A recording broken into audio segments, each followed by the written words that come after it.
guys, hari kami subong sa Negrense Resorts. Subong lang kami nag outing araw ng linggo. Pangala guys, ang itong pool na to empty water kasi under renovation. Maganda sana kasi malapit yung cottage namin dito,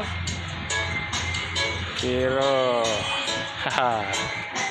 tuyong tuyo yan, wala. Under renovation kasi ito yan, building na.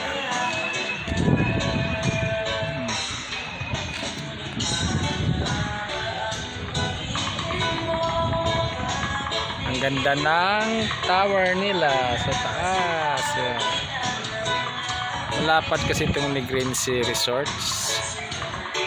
Location Bacolod City, Sumagpon Tataytay, Bacolod City yan.